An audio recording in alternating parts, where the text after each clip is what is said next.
Pessoal, Conan, o volume 3. Finalmente o Pipoca e Nanquim fecha a trilogia. Uma coleção linda, linda, linda.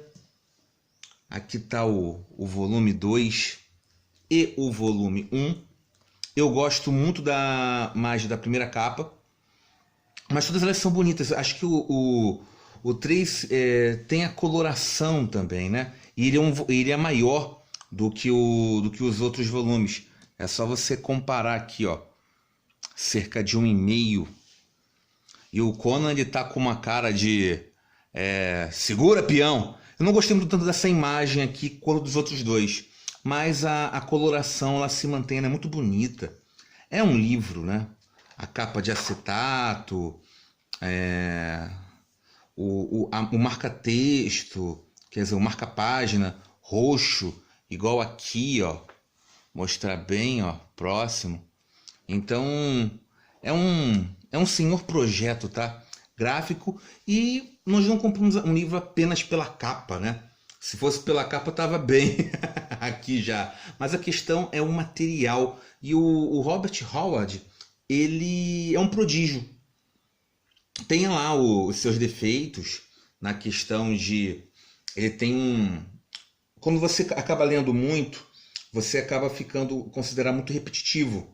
Do tipo, vai aparecer um símil, principalmente nos volumes anteriores. Aí na questão de agora vai aparecer uma mulher. Tem uma espécie de Deus ex machina, né? Que aparece toda vez para salvar o personagem. Mas isso aí é olhar muito, nem metade do copo vazio, tá? É olhar um filete só, a parte ruim. Porque se você for considerar os pontos positivos, nossa, as qualidades são deveras. Eu vi aqui influências em Tolkien. Eu vi também uma influência no trabalho do Martin. Então, o Conan é um dos personagens mais carismáticos da literatura. Você fica muito assim ansioso para que ele apareça. E você lê isso para você encontrar o personagem. Não é porque o Howard ele escreve bem, também, né? Mas a questão é você ficar no aguardo do Conan. Isso mostra o quanto o personagem é carismático. Ele é cinza, ele não é perfeito, e é isso que essa imperfeição é que acaba alcançando a perfeição, se é que vocês entendem, porque você coloca ele com defeitos, mas ao mesmo tempo com altas virtudes que cobre. E se você for olhar bem, é isso também do Robert, do escritor, né? Ele tem defeitos, ele é cinza, ele tem lá a questão do preconceito racial, o machismo, mas você tem que relevar o local onde ele está, a época, principalmente a época. Nós estamos lá em 1937. Se você for olhar bem, estamos saindo da crise de 29, então temos uma revolta. Agora, olha para o outro ponto, na questão, o quanto esse autor ele foi visionário e tão novo. Porque o que acontece? Eu sempre digo isso. Um escritor ele vai alcançar o seu apogeu lá para os 50 anos, tá? Que tem a sua maturidade mental e a qualidade da escrita. O Robert ele faz isso assim lá na casa dos 30. Ele comete o suicídio e faz trabalhos geniais. A narrativa dele é espetacular na questão em termos de ritmo, o fechamento da história em termos do enredo. Você tem provas. A questão em termos do estilo narrativo, que ele dá uns saltos.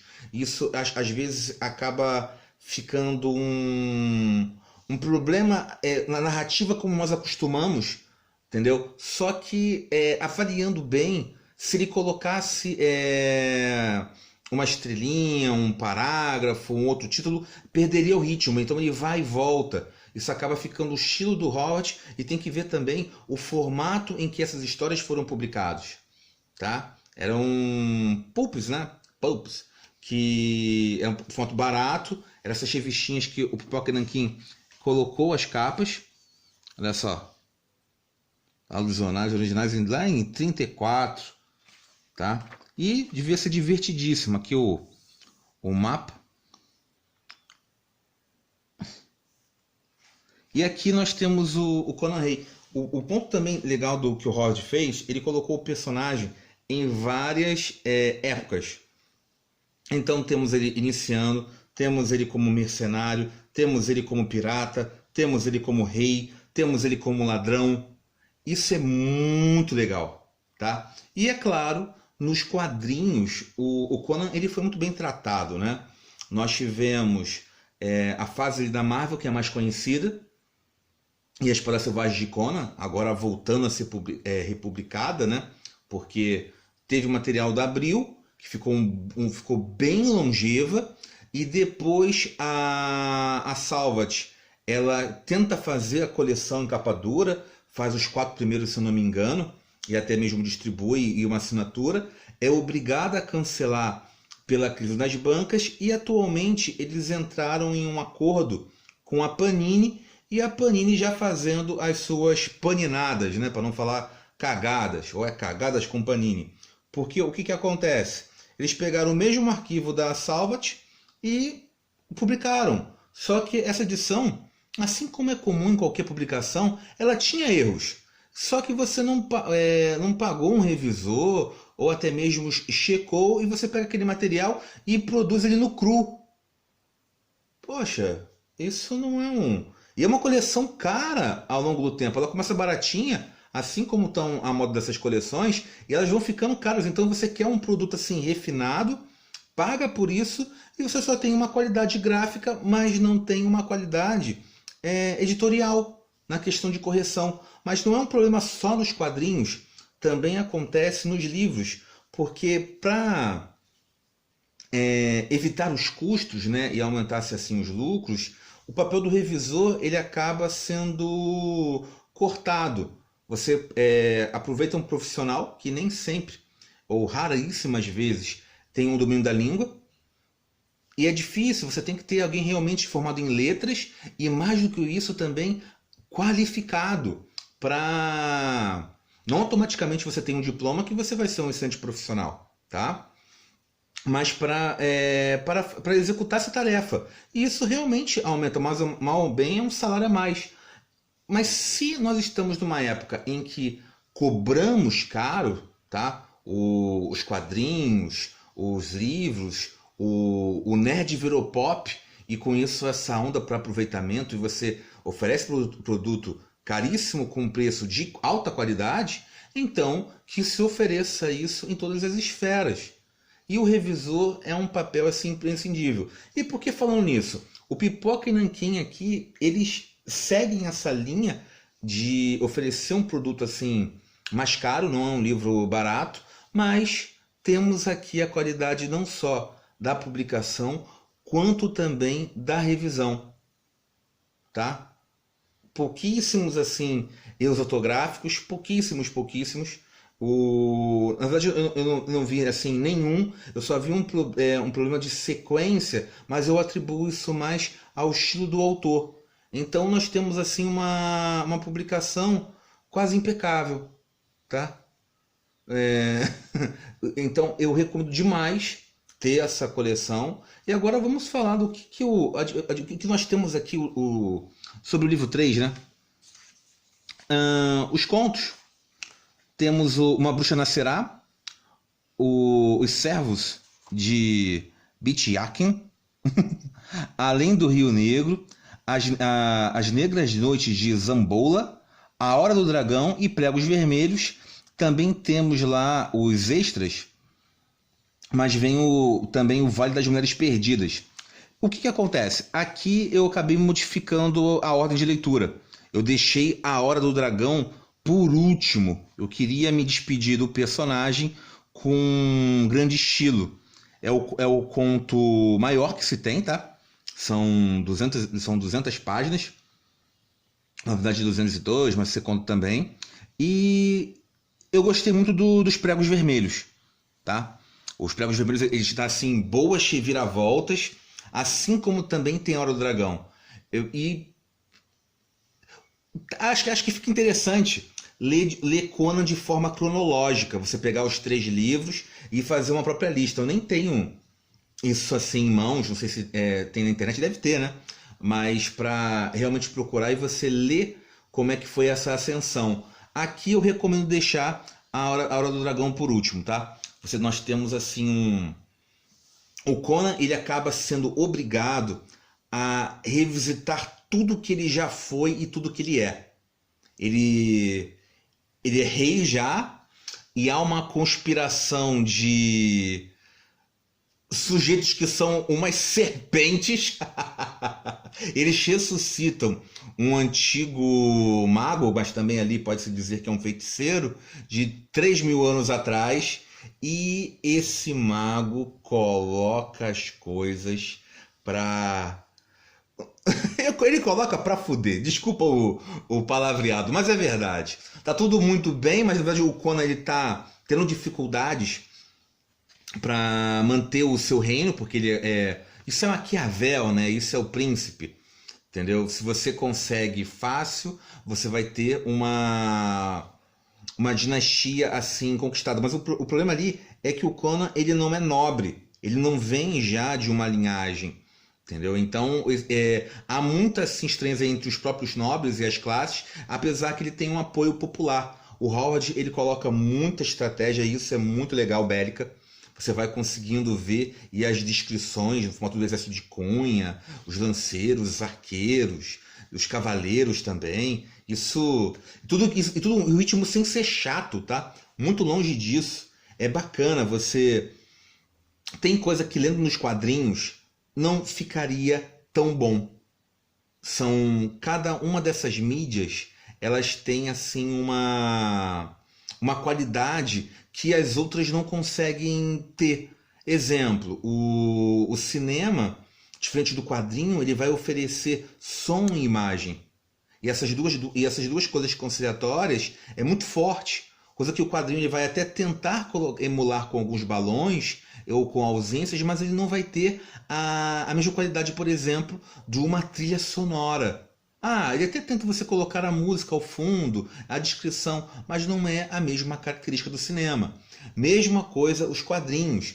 Eu cito muito o Asterix Polyp, que você tem assim extrapolando tudo que o quadrinho tem para oferecer, ou pelo menos quase tudo.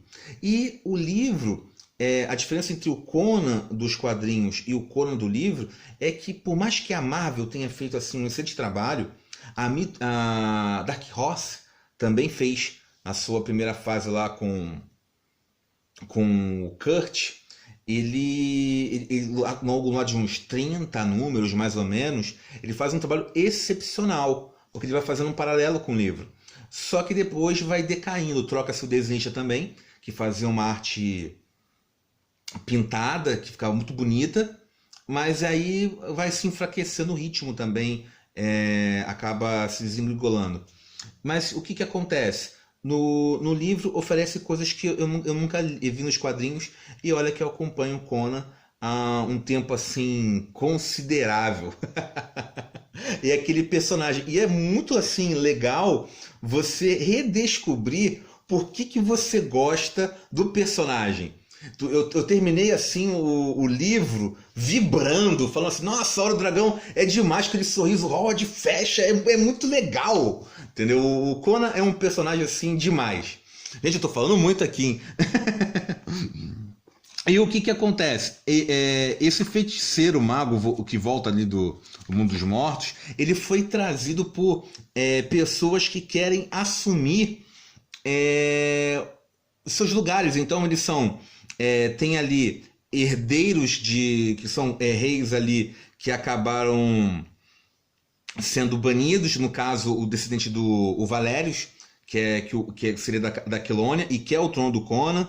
Também tem outro rei paralelo, tem um sábio que quer conhecimento, e todos esses 3 conspiradores eles trazem esse feiticeiro, e por sua vez esse feiticeiro ele quer conquistar o mundo, e cada um dos 3 quer atrair um ao outro, tanto que trai também o feiticeiro. E o Conan no meio disso tudo, tentando manter o reino, com alguns problemas, mas tudo em paz, e o caos chega, ele perde tudo, vem peste, troca, ele perde o trono e ele até pensa em desistir uma ou duas vezes, que é tentado, por que eu não vou embora? Mas realmente você vê uma força de vontade e uma saga para ele conseguir recuperar uma joia, que é a criptonita desse feiticeiro, né? É o ponto fraco, mas que sufoco. Mas esse esforço você vê que só por isso ele já merecia ser rei. Entendeu? Ele é obrigado a se reinventar.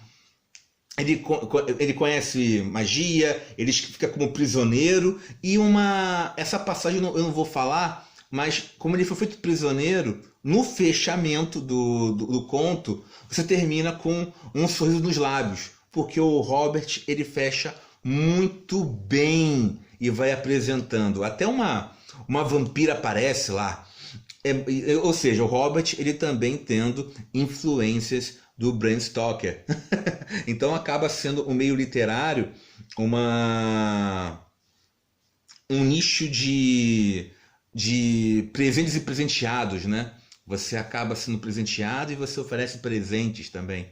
Não fica retido a uma coisa só, tá? Então, acho que eu vou ler uma parte. Nessa edição, destaque muito. Ela dentre, não só porque ela tem mais páginas, mas entre elas colocou-se muitas imagens. O pessoal do Pipoca caprichou. Já que estamos em último, vamos descarregar, tá? Nas outras duas elas não são tão ilustradas. E eu gosto porque se assemelha. É muito legal você. Nossa, eu falei legal umas 30 vezes, né? Mas é divertido você ver o personagem e depois você ter essa confirmação visual, mas principalmente porque o Conan ele é muito próximo com a nona arte. Então você não fica tão se afastado assim dos quadrinhos, tá? Mas alguns desenhos não deveriam ser preto e branco, por exemplo. Aqui, ó, merecia ser um coloridinho, né? Tem uma outra também que eu achei linda. Na verdade, esses são 3 desenhistas.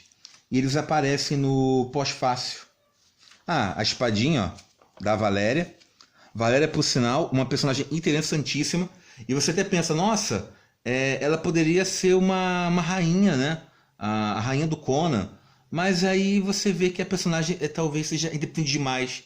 Ela mesma procuraria. Chega a aparecer no filme, só que ela tá com uma outra psique, tá? É uma mistura. A Valéria ela tem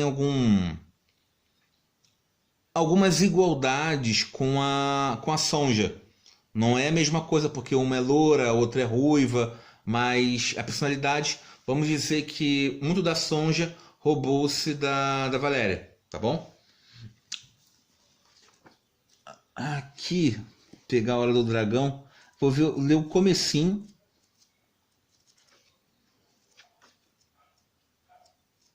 E mostra o estilo. Vocês já estão cansados, porque eu já fiz o vídeo do volume 1 e do volume 2. Vamos lá. Ó adormecido, desperte. A bandeira do leão oscila e cai nas trevas assombradas pelo horror. Um dragão escarlate sussurra, nascido dos ventos da dor. Onde as lanças pontiagudas irrompem, brilhantes cavaleiros jazem amontoados, e nas arrepiantes montanhas os deuses perdidos na escuridão são despertados. Mãos mortas apalpam nas sombras, as estrelas empalidecem em dissabor, pois esta é a hora do dragão, o triunfo da escuridão e do pavor. As longas velas bruxelaram, fazendo sombras negras ondularem ao longo das paredes, e os tapetes de veludo se agitaram, mas não havia vento na câmara. 4 homens circulavam a mesa escura no qual se encontrava o sarcófago verde, que brilhava como jade esculpida. Na mão direita de cada homem, uma curiosa vela preta queimava com uma estranha luz esverdeada. Lá fora era noite, e um vento perdido soprava por entre as árvores escuras. Dentro da câmara, Um tenso silêncio e o ondular das sombras, enquanto quatro pares de olhos ardiam com intensidade, fixos no longo invólucro verde sobre o qual hierógrafos crípticos se retorciam, como se tomassem emprestados à vida e o movimento da luz inconstante. O homem, aos pés do sarcófago, se inclinou e moveu a sua vela como se escrevesse com uma pena, desenhando um símbolo mítico do ar. Então acomodou a vela em um castiçal dourado ao pé do envoltório e, murmurando alguma fórmula inatingível para seus companheiros, enfiou a mão larga e branca em seu manto feito de pele de arminho aparada. Ao retirá-la, a mão em forma de concha parecia segurar uma bola de fogo vivo. Os outros três respiraram acentuadamente, e o homem forte e sombrio que estava diante do sarcófago murmurou: o coração de Ahriman. O outro ergueu rapidamente a mão, pedindo silêncio. Em algum lugar um cão uivou tristemente, e um passo furtivo fez-se ouvir ao lado de fora da porta trancada e aferrolhada, mas ninguém desviou o olhar do invólucro, onde a múmia estava e sobre o qual o homem com um manto de arminho movia agora a bela jóia flamejante, murmurando o encantamento que já era antigo quando a Atlântida afundou. O brilho da gema ofuscava a vista de todos, de modo que eles não tinham certeza do que viam. Mas com um estrondo, a tampa trovejante do sarcófago se estilhaçou numa forte explosão, como se uma pressão irresistível tivesse sido aplicada no seu interior. Os quatro homens, inclinando-se ansiosos, viram o ocupante, uma forma encolhida, murcha e encarquilhada, os membros marrons ressequidos como madeira morta, aparecendo por baixo das bandagens emboleradas. Trazer essa coisa de volta, murmurou o pequeno homem moreno que estava à direita, com uma sandônica gargalhada curta. Ele está pronto para ruir ao menor toque. Somos tolos. Shhh! Foi um urgente silvo do comando do homem alto que portava a jóia. Perspiração escorria pela testa ampla e branca, e seus olhos estavam dilatados. Ele se inclinou e, sem tocar a coisa, depositou no peito da múmia a jóia chamejante. Então se afastou e observou com intensidade feroz, seus lábios movendo-se com uma invocação silenciosa. Foi como se o globo vivo do fogo vivo... Calma aí, eu li errado. Foi como se um globo de fogo vivo tremulisse e queimasse sobre o peito morto e murcho, e o quarteto cerrou os dentes num sibilo, perdendo fôlego, pois diante dos seus olhos uma horrível transformação tornou-se aparente. A forma seca do sarcófago começou a se expandir, crescer e alongar. As bandagens queimaram e caíram em um pó marrom. Os membros enrugados incharam e se endireitaram. A tonalidade escura começou a desaparecer. Por Mitra, sussurrou o homem de cabelos amarelos à esquerda. Ele não era Stígio. Essa parte, ao menos, era verdade. Novamente, o dedo trêmulo exigiu silêncio. O cão não estava mais uivando do lado de fora. Ele choramingou, como um sonho ruim. E então aquele som também morreu do silêncio. Foi quando o homem de cabelos amarelos ouviu claramente, apesar da porta ser forçada, como se algum coisa do lado de fora a empurrasse com furor. Ele deu meia volta, a espada em punho, mas o homem com mão de pele sussurrou um aviso urgente: fique, não quebre a corrente, e por sua vida não vá até a porta. O loiro encolheu os ombros, retornou e ficou estático, encarando. No sarcófago de jade estava um homem vivo, um homem alto e vigoroso, nu, de pele branca, cabelos escuros e barba. Ele permaneceu imóvel, os olhos bem abertos, vazios e ignorantes, como os de um recém-nascido. Em seu peito, a grande jóia ardia e brilhava latente. O homem, vestido pelo pele, suspirou, como se colocasse para fora uma tensão externa. Ishtar, ele arfou. É Shautoton. Bom, né, gente? A narrativa é espetacular. E eu recomendo. Detalhe que eu falei que eram 3, né? São 4. Porque cada um... Dois ficam no reino, um fica temos o sábio e o outro fica meio na periferia em termos de comando. Gente, é bom, tá? Eu recomendo adquirirem os 3, tá? É uma homenagem que vocês acabam fazendo para o Robert, e também, assim como eu disse, vocês homenageiam, mas também são presenteados por essa obra fantástica desse escritor, tá?